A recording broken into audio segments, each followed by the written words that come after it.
Bien, vamos a otro tema. Actualmente en el Senado de la República se detiene la iniciativa para endurecer las penas por defraudación fiscal y venta de facturas falsas.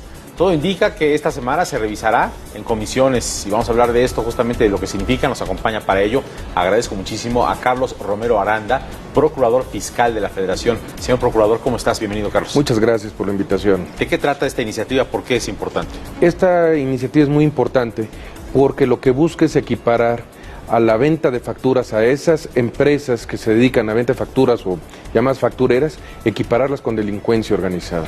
Lo que buscamos es poder tener un régimen de excepción que nos permita tener infiltrados, que nos permita tener escuchas, que nos permita hacer cateos, que nos permita tener prisión preventiva oficiosa y testigos protegidos propiamente. ¿Qué tan grande es el problema?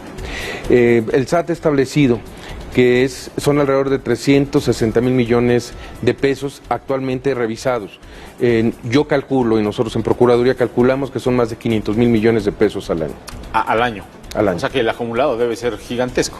Se calculan más de 2 billones de pesos de 2014 a 2018. ¿Qué supuestos se tendrían que cumplir para que una empresa sea sujeta de las investigaciones que bajo esta nueva ley entren en este ordenamiento? Esa es muy buena pregunta. El primer tema es que sean empresas o conjunto de personas, 3 o más personas que en forma constante y permanente lleven a cabo actividades ilícitas, llámese defraudación fiscal.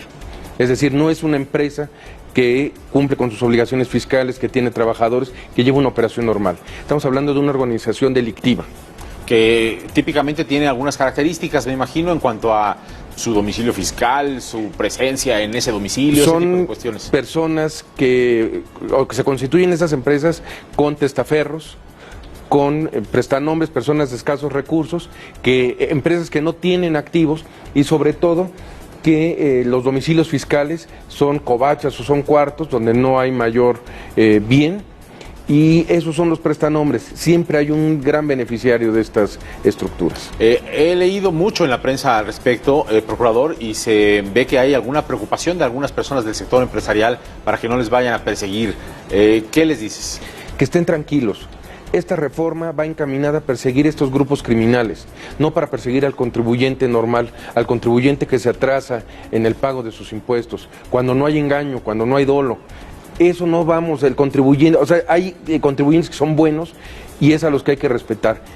Esta reforma va para el contribuyente, que son delincuentes peligrosos. Y si alguien comete un error porque te vendieron una factura, no sabías, digamos, el origen de la empresa que te la vendió, este tipo de cuestiones van a poder ser dialogadas con la autoridad. Por supuesto. El primer tema es que son arriba de 8 millones de pesos. Para calificar, digamos, como ese delito de delincuencia organizada. Pero omitido. Si es una factura son 24 millones lo que tendría que ser, pero aparte no es una organización criminal. No son 3 o más personas que en forma constante y permanente se dediquen a delinquir. Ya, o sea que tienes bien identificado ya los parámetros. Esto está en el Senado. ¿Qué va a pasar durante los siguientes días en el Poder Legislativo? Me imagino también están las discusiones. Sí, se va a salir de comisiones aparentemente el día de hoy. De ahí pasaría en unos días al Pleno y de ahí esperaríamos a que se vaya a la Cámara de Diputados y en su momento se apruebe. ¿Cuál expectativa tienes ya una vez que se instrumente esto para ir tras cuántos malhechores, tras cuántas organizaciones? Lo primero que estamos buscando con esta reforma es estar en igualdad de condiciones, porque al final de cuentas estas organizaciones infiltraron a las instituciones y permitían estar en una desigualdad. Con esto podemos estar en igualdad de circunstancias para poder pelear con ellos. Eventualmente esto derivará en una mayor recaudación. Obviamente.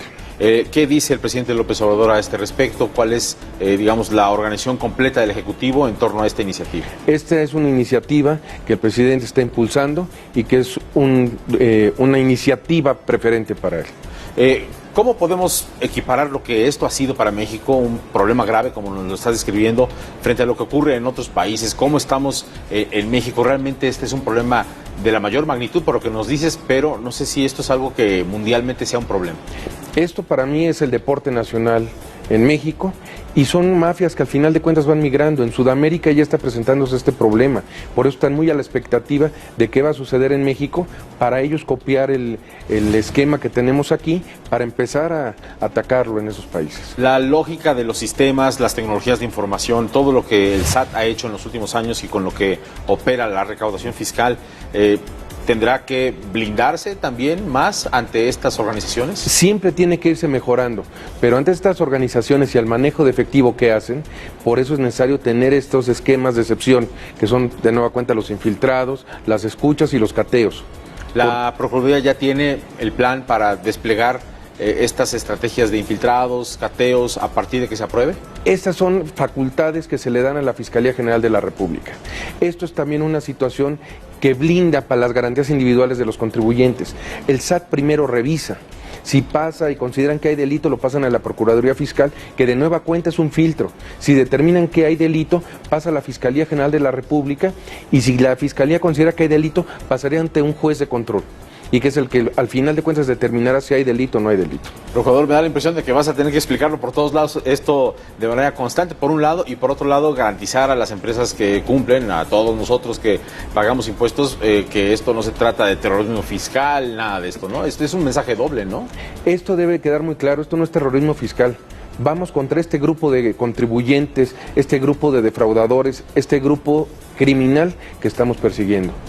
Los demás lo único que buscamos es que cumplan debidamente. Claro. Y ya sabes quiénes son, me imagino, ¿no? Ya tenemos varias investigaciones abiertas. Procurador, gracias por venir y por explicarnos. Muchas gracias. Gracias, muy buenas tardes.